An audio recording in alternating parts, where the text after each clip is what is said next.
नमस्कार, मी डॉक्टर मच्छिंद्र बांगर महाराष्ट्रातील आणि देशातील हवामान परिस्थिती संदर्भात अंदाज देणार आहे. आपण या ठिकाणी बघतो की मोठं पावसाळी क्षेत्र या भागामध्ये काल रात्री तयार झालेलं आहे. शिवाय या भागामध्ये म्हणजे छत्तीसगड, तेलंगणा,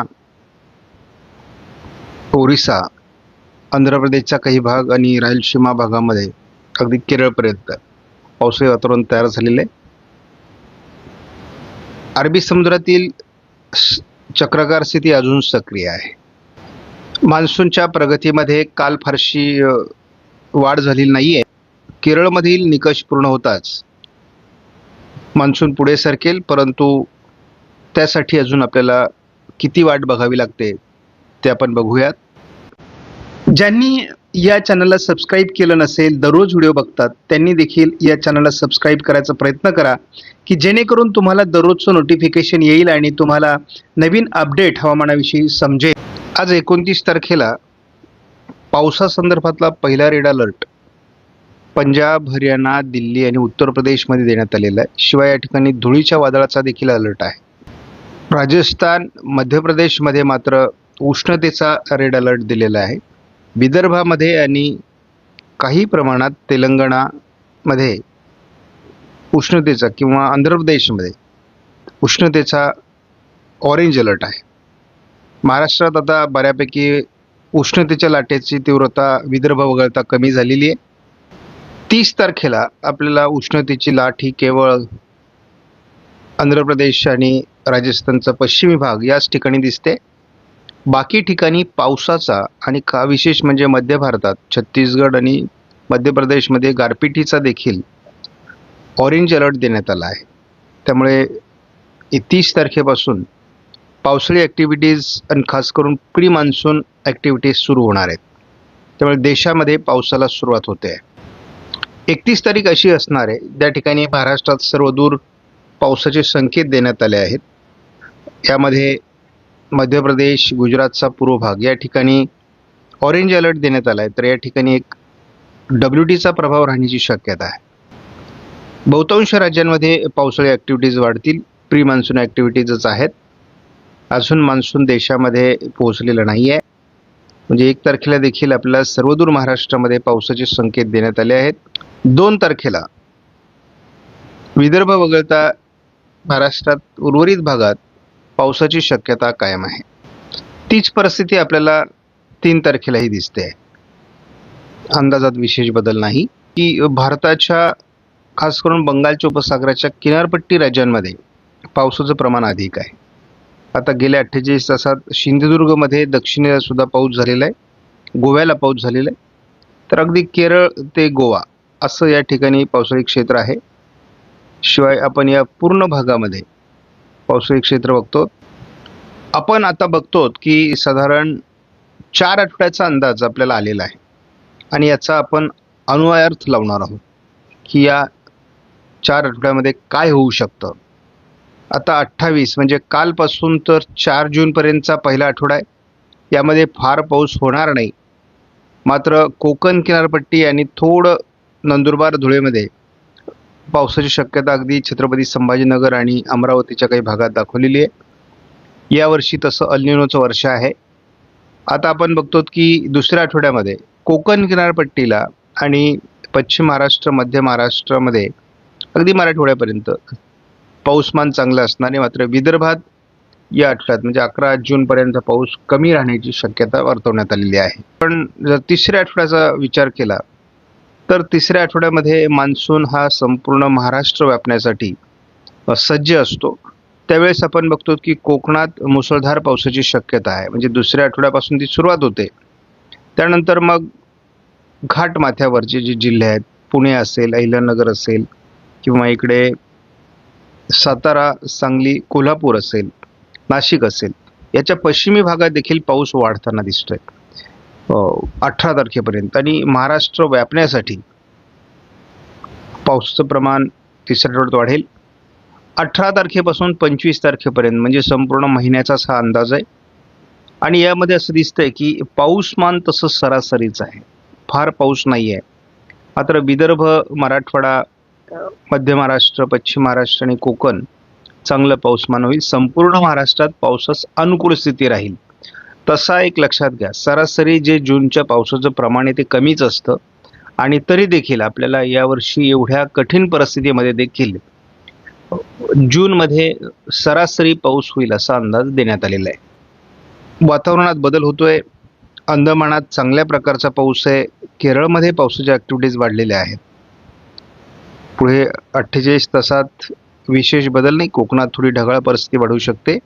उत्तर भारतामध्ये पावसाचं प्रमाण वाढू शकतं, परंतु मान्सूनच्या पुढच्या प्रगतीत फारसा प्रभाव नाही आहे.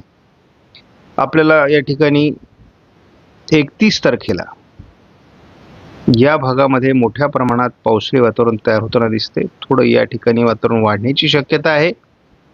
अंदमानात मोठ्या प्रमाणात पावसाळी क्षेत्र आहे. उत्तर भारतात तयार झालेलं क्षेत्र थोडं मध्य भारताकडे सरकण्याची शक्यता आहे आणि त्यामुळे 1 तारखेला जळगाव जिल्ह्यामध्ये किंवा थोडं नंदुरबार धुळ्यामध्ये पावसाळी ॲक्टिव्हिटीज वाढू शकतात. त्याचबरोबर विदर्भात पावसाळी ॲक्टिव्हिटीज वाढू शकतात. कोकणामध्ये पावसास अनुकूल वातावरण तयार होईल. पावसाळी ॲक्टिव्हिटीज मराठवाडा, विदर्भ, उत्तर महाराष्ट्र, कोकण अशा वाढण्याची शक्यता आहे 2 तारखेला. 3 तारखेला देखील उत्तर महाराष्ट्रामध्ये चांगल्या प्रकारचा पाऊस सक्रिय होऊ शकतो. मराठवाड्यामध्ये काही ठिकाणी चांगला पाऊस होऊ शकतो. कोकणामध्ये पावसाळी प्रभाव वाढू शकतो. उन्हाळ्याचे अंदाज म्हणजे उष्णतेसंदर्भातले अंदाज आपण आवश्यकता असेल तरच घेणार आहोत, अन्यथा घेणार नाहीत. अजून उष्णतेची लाट 29 तारखेला आज आहे. मात्र कोकण किनारपट्टीसहित केरळपर्यंत थंडावा निर्माण होऊ लागलाय. उद्या 30 तारखेला यामध्ये अजून घट होण्याची शक्यता आहे. 31 तारखेला भारताच्या बहुतांश भागातून उष्णतामान कमी होणार आहे आणि आपल्याला दिसतंय की 1 तारखेला बहुतांश भारतातील उष्णतामान कमी होईल. थोडं उष्णतेची लाट जी राहणार आहे ती विदर्भ, तेलंगणा आणि आंध्र प्रदेशमध्ये राहण्याची शक्यता आहे. मात्र ही देखील 2 तारखेपर्यंत संपुष्टात येणार आहे. त्यामुळे उष्णतेची लाट जवळपास 2-3 तारखेपर्यंत संपणे. ज्या ठिकाणी पावसाचं प्रमाण कमी होईल त्या ठिकाणी उष्णतेची चुणूक आपल्याला बघायला मिळेल. या वर्षीच्या पूर्ण मान्सूनमधली वैशिष्ट्ये असतील. पण केवळ वाऱ्यांच्या डायरेक्शनसाठी हा मॅप बघत असतो. या ठिकाणी एक चक्राकार स्थिती आहे. या ठिकाणी एक चक्राकार स्थिती दाखवण्यात आलेली आहे. वाऱ्यांची स्थिती आपण जर बघितली तर या ठिकाणाहून वारे येत आहेत आणि अशा पद्धतीने ते वारे सरकत आहेत. या ठिकाणी देखील वारे अशा पद्धतीने सरकत आहेत. हे वारे जवळपास या ठिकाणापर्यंत असे सरकत आहेत आणि मग या ठिकाणी मात्र वारे किनारपट्टीकडे येताना दिसत आहेत. काही वारे आपल्याला या ठिकाणावरून अशा पद्धतीने जाताना दिसत आहेत. तर केवळ वाऱ्यांची दिशा ही अरबी समुद्रामध्ये डिस्टर्ब झालेली आहे आणि त्याचा परिणाम आपल्याला मान्सून पुढे सरकताना दिसत नाही आहे. हे ECMWF मॉडेल आहे. आपल्याला दिसतंय की हवामानात जे बदल होत आहेत त्या बदलानुसार या भागामध्ये आपल्याला पावसाळी क्षेत्र विकसित होताना दिसतंय. अंदमानामध्ये पावसाळी क्षेत्र आहे आणि थोडं हा जो पावसाचा पट्टा आहे या ठिकाणी पाऊस सक्रिय होतोय. कोकणात केवळ ढगाळ परिस्थिती आहे. देशामध्ये मोठं पावसाळी क्षेत्र आपल्याला WD मुळे तयार होताना दिसते. त्यानंतर आपण बघतो की कोकण किनारपट्टीला सुरत ते गोवा असं सुरुवातीला वातावरण विकसित होत आहे. ओरिसामध्ये पावसाळी वातावरण आहे. पूर्व भारतामध्ये आहे.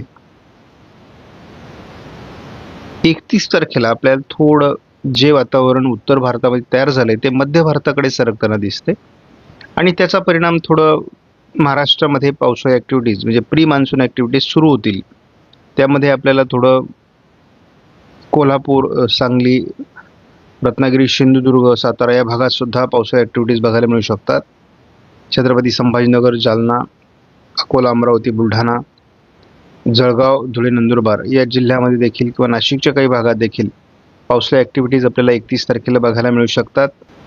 1 तारखेला देखील आपल्याला महाराष्ट्रामध्ये स्थानिक वातावरण तयार होईल. पहिल्यांदा आपल्याला एक हवामानाचा जो सकारात्मक बदल आहे तो आपल्याला दिसतोय आणि तो म्हणजे जे काही अरबी समुद्रामध्ये चक्राकार स्थितीमुळे अडखळलेलं वातावरण होतं ते 1 तारखेला आपल्याला किनारपट्टीवर धडकताना दिसतंय. 2 तारखेला केवळ ढगाळ वातावरण आहे. महाराष्ट्रात फार चांगल्या पावसाचा अंदाज नाही. मात्र कोकणामध्ये आणि पश्चिम महाराष्ट्राच्या काही जिल्ह्यांमध्ये पावसास पोषक स्थिती निर्माण होईल. 3 तारखेलाही कोकणात पाऊस सुरू होऊ शकतो. स्थानिक वातावरण महाराष्ट्रात असू शकतं.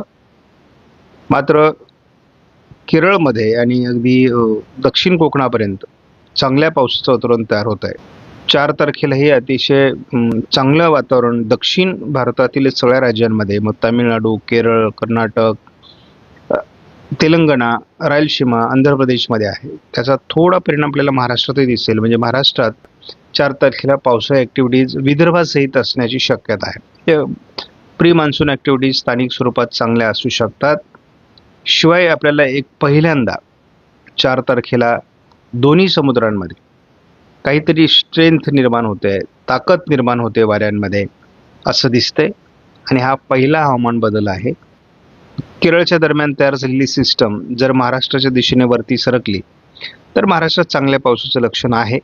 परंतु यावर्षी पहिली गोष्ट लक्षात ठेवायची, मॉडेल 50 ते 60% बरोबर अंदाज देणार आहेत. त्यामुळे मॉडेलमधले अंदाज 100% जुळणार नाहीत. हे मॉडेल आपण केवळ मान्सूनच्या प्रगती बघण्यासाठी वापरत असतो. कशा पद्धतीने वातावरण तयार होईल, तर पावसाळी वातावरण 31 तारखेला सुरू होईल. त्याची प्रगती हळू भारतामध्ये होणार आहे. कशा पद्धतीने स्ट्रेंथ वाढते ते बघा. महाराष्ट्रात पावसाळी ॲक्टिव्हिटीज 1 तारखेपासून 4 तारखेपर्यंत होताना दिसत आहेत. कोकण किनारपट्टीला पाऊस सुरू होईल जवळपास 7 तारखेपर्यंत. आपण बघितलं तर काल आपल्याला 7 तारखेला जे महाराष्ट्रात वातावरण दाखवलं जात होतं तेवढी स्ट्रेंथ आज नाही आहे. त्यामुळे मॉडेलमधले सगळेच अंदाज आपल्या मनासारखे किंवा आपल्याला जसे मॉडेलमध्ये दाखवत आहेत तसे होणार नाहीत. आणि जून आणि जुलैचं वैशिष्ट्य असं असतं की या काळामध्ये जर मान्सून पूर्व पावसाच्या ॲक्टिव्हिटीज मराठवाडा, उत्तर महाराष्ट्र, मध्य महाराष्ट्र, पश्चिम महाराष्ट्रात झाल्या तर चांगला पाऊस होतो. अन्यथा एकदा मान्सून सक्रिय झाला कोकणामध्ये की मग कोकण आणि विदर्भ अशाच, मग त्यातही पूर्व विदर्भ अशाच पावसाळी ॲक्टिव्हिटीज असतात. आपण या मॉडेलचा एक धावता अंदाज घेऊयात. आज थोडी ढगाळ परिस्थिती दक्षिण कोकणाच्या दिशेने होऊ शकते, परंतु विशेष आज काही वातावरण नाही आहे. विदर्भात थोडं गडचिरोली, चंद्रपूरकडे वातावरण तयार होऊ शकतं. उद्या मात्र कोल्हापूर दक्षिण आणि थोडंफार वातावरण हे सातारा पश्चिम, सिंधुदुर्गमध्ये तयार होऊ शकतं. मात्र 31 तारखेला आपल्याला नंदुरबार, धुळे, जळगावमध्ये पावसाळी वातावरणाची शक्यता कालपासून मॉडेल दाखवत आहेत. परंतु ती किती प्रमाणात तयार होईल हे बघावं लागेल. आणि थोडं पश्चिम महाराष्ट्र आणि पश्चिम विदर्भ किंवा एकूण विदर्भामध्ये ॲक्टिव्हिटीज 31 तारखेला असू शकतात असं आहे. महाराष्ट्रामध्ये स्थानिक वातावरणालाही पोषक स्थिती निर्माण होते. ठिकठिकाणी पावसाळी क्षेत्र तयार होईल. यामध्ये सोलापूर, सांगली, कोल्हापूर, रत्नागिरी, सिंधुदुर्गमध्ये किंवा अगदी वाशिम, हिंगोली, परभणी, यवतमाळ, वर्धा या भागामध्ये सुद्धा पावसाळी क्षेत्राची शक्यता आहे. जे स्थानिक पावसाचं वातावरण 31 तारखेला जे सुरू होईल असा अंदाज आहे तो मॉडेलचा कायम आहे. 1 तारखेला कोकण किनारपट्टी, घाटमाथा, त्यानंतर उत्तर महाराष्ट्र, विदर्भ, मराठवाड्याचा उत्तरेकडील भाग या ठिकाणी पावसाची शक्यता वर्तवण्यात आलेली आहे. त्यानंतर आपण पुन्हा एकदा उत्तर महाराष्ट्र, मराठवाडा, पश्चिम महाराष्ट्रातील म्हणजे सातारा, सांगली, कोल्हापूर, सिंधुदुर्ग या जिल्ह्यात पुन्हा पावसाळी ॲक्टिव्हिटीज दाखवल्या जात आहेत. या सर्वदूर पाऊस नाही आहे हे मात्र सगळ्यांनी लक्षात ठेवा. स्थानिक वातावरणासाठी मराठवाडा आणि विदर्भातही पाऊस सुरू होईल. 3 तारखेला कोकण किनारपट्टीला वातावरण दाखवलं जाते. जसं मॉडेलमध्ये वातावरण दाखवलं जातं असा पाऊस पडत नाही आणि हे यावर्षीचं वैशिष्ट्य असणार आहे. त्यामुळे अगदी आपण दाखवलाय तसाच अंदाज आणि मॉडेलने दाखवले तसाच पाऊस पडणार हेही आज यावर्षी एल निनोचं वर्ष आहे गृहीत धरता येणार नाही. त्यानंतर आपल्याला संपूर्ण घाटमाथ्यावर 3-4 तारखेला पाऊस आहे. तेव्हा मराठवाड्याच्या पूर्व भागात, विदर्भामध्ये देखील पावसाळी क्षेत्र तयार होऊ शकतं. महाराष्ट्रातील पावसासाठी फार अनुकूल वातावरण अजून तयार झालेले नाही. 5 तारखेलाही पूर्व विदर्भ, घाटमाथा, पश्चिम महाराष्ट्रात ॲक्टिव्हिटीज असू शकतात. मराठवाड्याच्या दक्षिणी भागात पावसाच्या ॲक्टिव्हिटीज वाढतील. कसं कसं वातावरण बनेल तसा आपल्याला अंदाज दिला जाणार आहे. पहिल्यांदा चांगलं वातावरण 6 तारखेला आपल्याला बनताना दिसेल. 7, 8, 9 तारखेच्या दरम्यान आपल्याला तळ कोकणात मान्सून अपेक्षित आहे आणि मग मान्सून आल्यानंतर मात्र आपल्याला चांगल्या प्रकारचा पाऊस होऊ शकतो, ही एक अपेक्षा आहे.